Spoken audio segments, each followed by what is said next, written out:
My mom sent a voicemail. "You're out of the family business. Expect a call from our lawyer."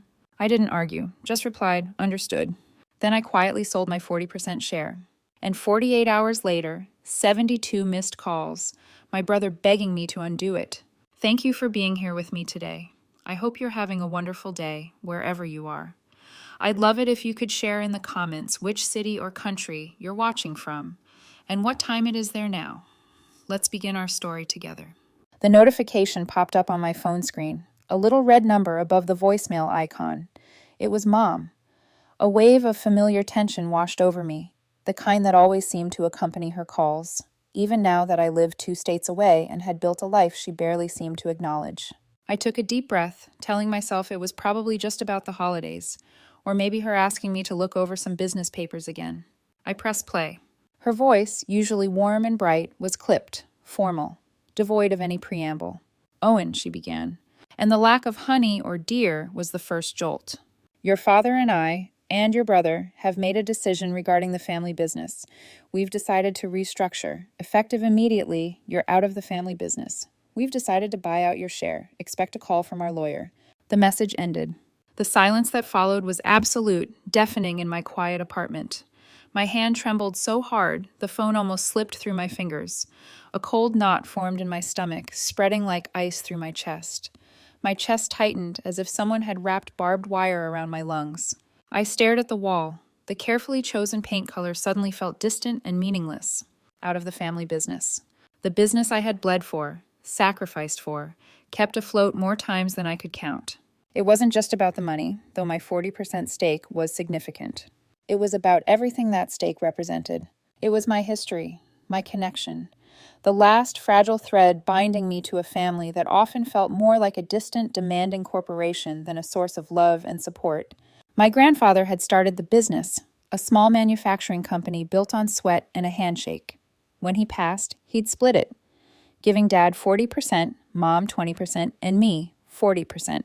My older brother Mark was still young then, just starting college.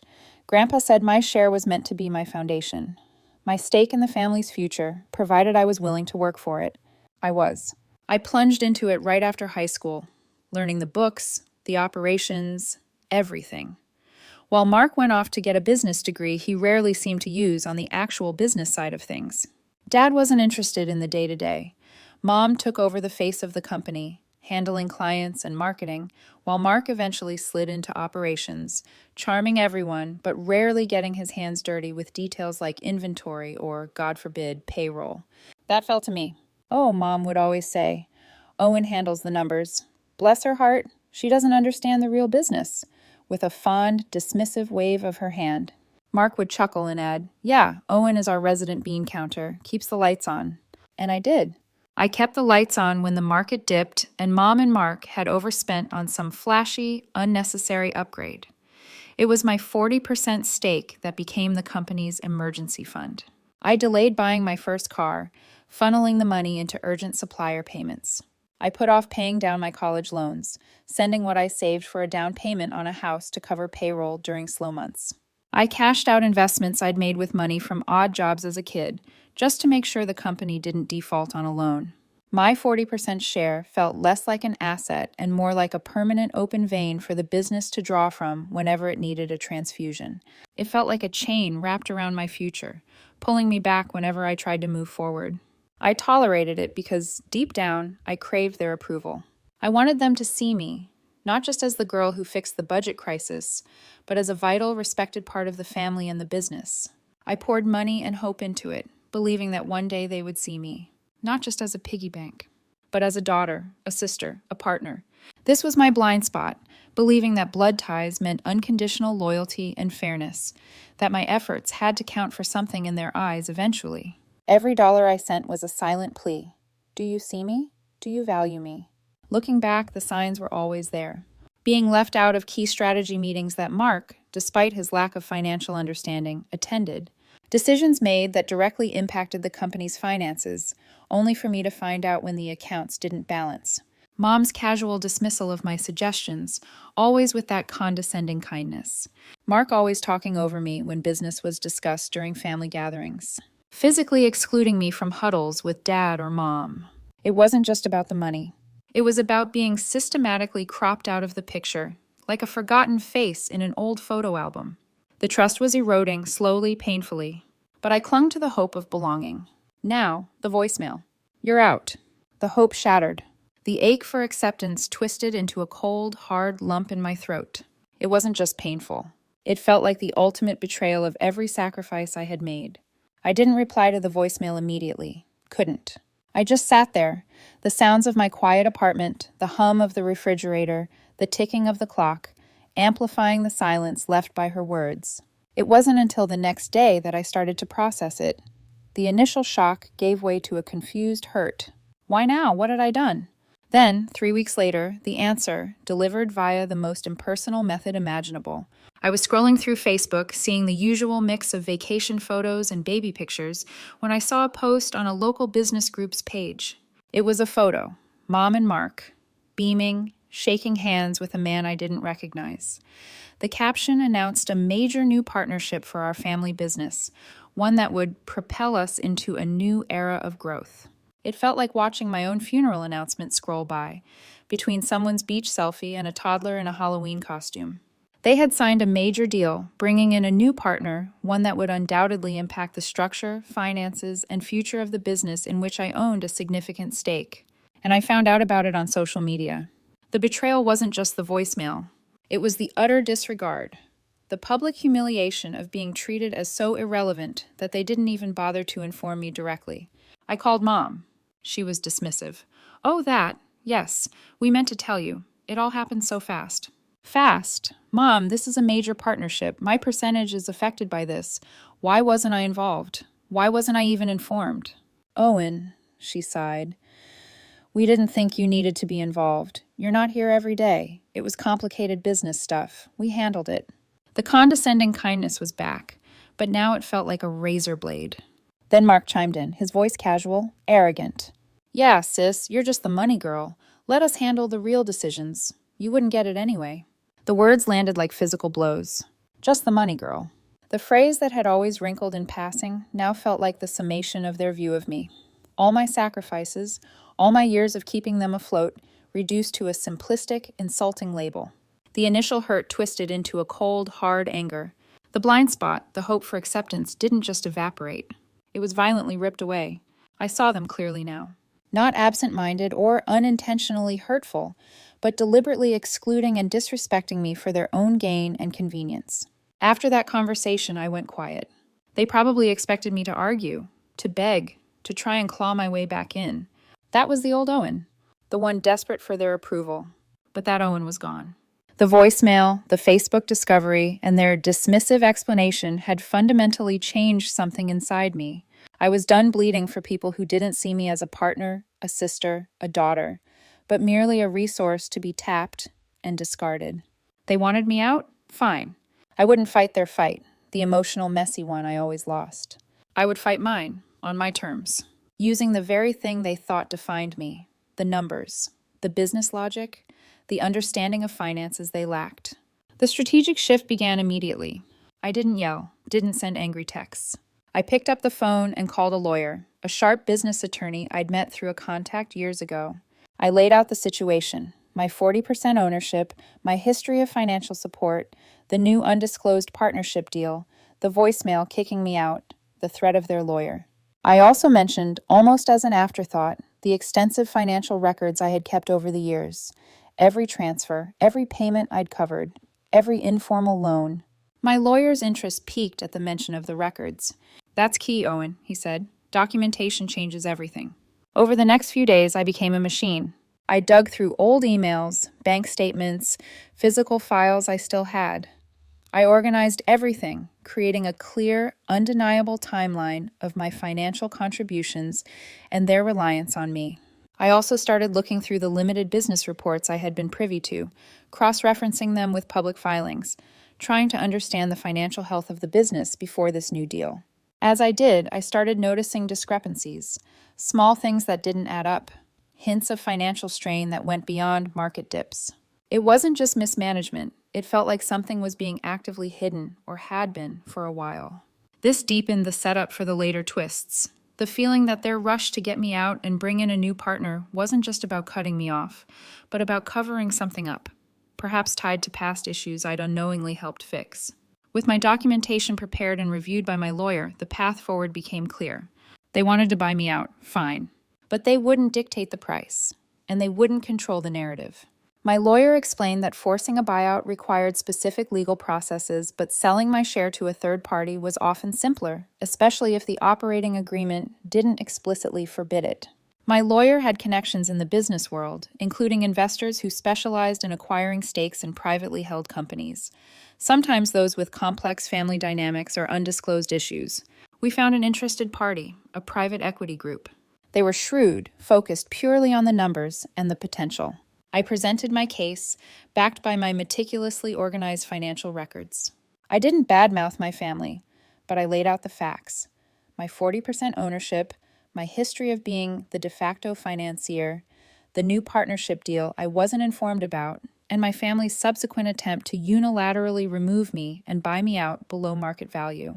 My documentation hinted strongly at potential underlying financial issues beyond normal business challenges. The due diligence process by the investors' team was swift and thorough, much more so than my family likely ever expected or performed themselves.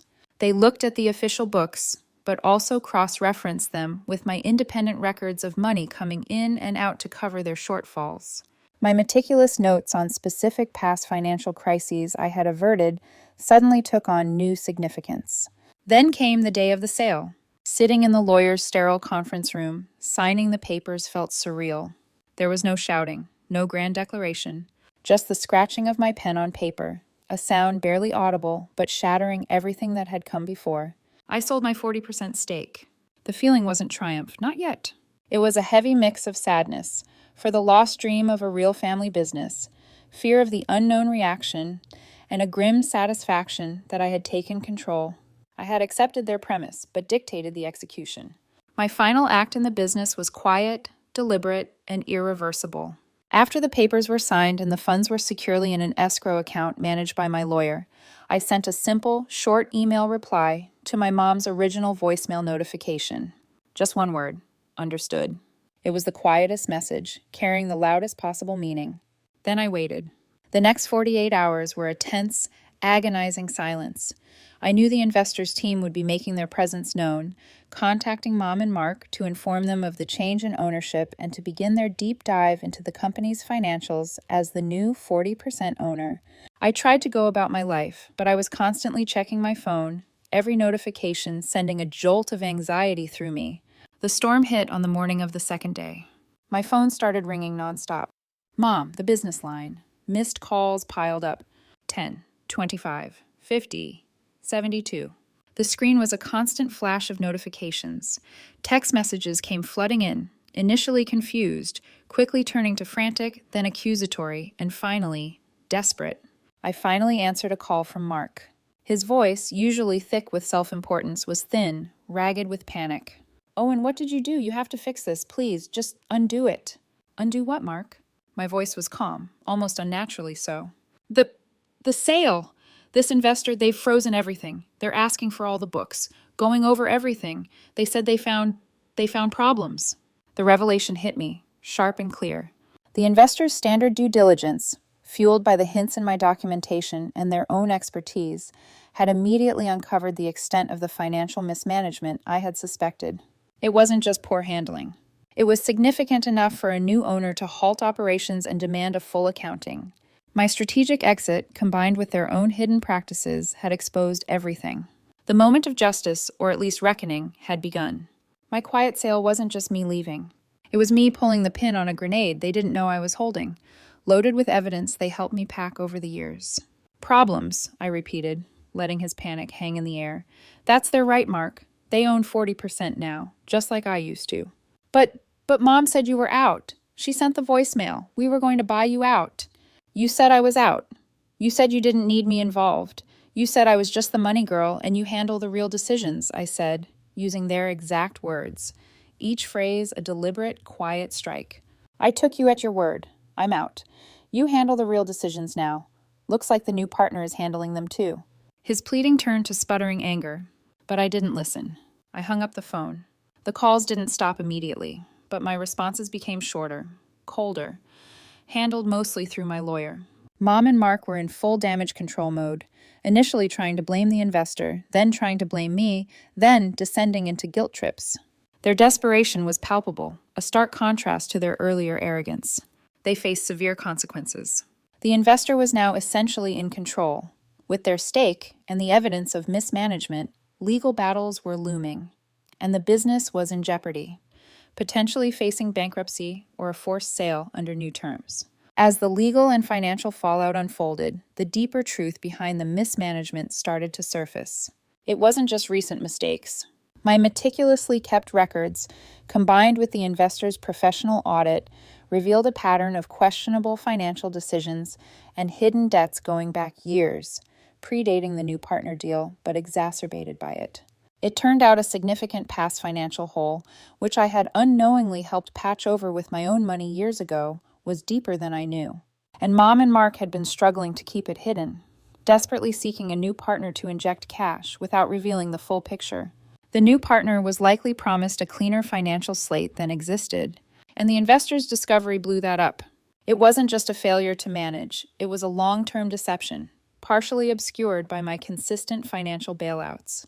Perhaps this was even tied to the broken promise about my 40% share's future value. Maybe they always knew the business had these underlying issues, and my stake wasn't worth what Grandpa intended, or what they led me to believe. The source of the clear evidence? My documentation, the auditor's expertise, and perhaps even a quiet tip-off from a longtime employee who was loyal to me, or simply fed up with Mom and Mark's practices. An unexpected ally who saw the writing on the wall and knew my records were the key. The social ripple effect was painful, but also clarifying. Some relatives believed Mom and Mark's narrative of me being a cruel, greedy daughter who abandoned them. Others, particularly those who had seen my years of quiet support or heard whispers of the business's troubles, offered hesitant support, or simply stayed silent, distancing themselves from the drama. My true support network became clear. My lawyer, who was professional but also showed genuine concern, and friends outside the family, who validated my feelings and actions. They reminded me that family isn't just blood. It's about respect, trust, and mutual care. They were my new definition of family. My healing journey was long, and it wasn't a straight line. The adrenaline faded, leaving behind a profound sadness. I grieved not just the loss of the business stake, but the loss of the idea of the family I had longed for. There were moments of anger, moments of doubt, but those were always countered by the memory of the voicemail, the Facebook photo, and Mark's words, and the cold evidence of their deceit. I learned that sometimes the bravest thing you can do is not fight for a place where you don't belong, but to protect yourself and walk away. I set firm boundaries. I didn't accept calls unless scheduled. Communication went through my lawyer. I refused to discuss the business or the past. It was difficult, especially with Mom, but it was necessary. For my own sanity, for my recovery. I had to accept that the relationship I wanted with them was impossible. The lessons are etched into me now. The vital importance of boundaries, even with family. The difference between obligation and healthy love.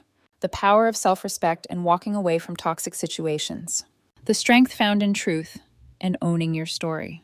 I also learned that being the money girl wasn't a weakness or just a label.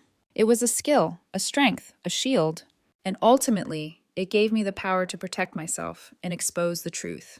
I lost a business. And maybe a certain idea of family.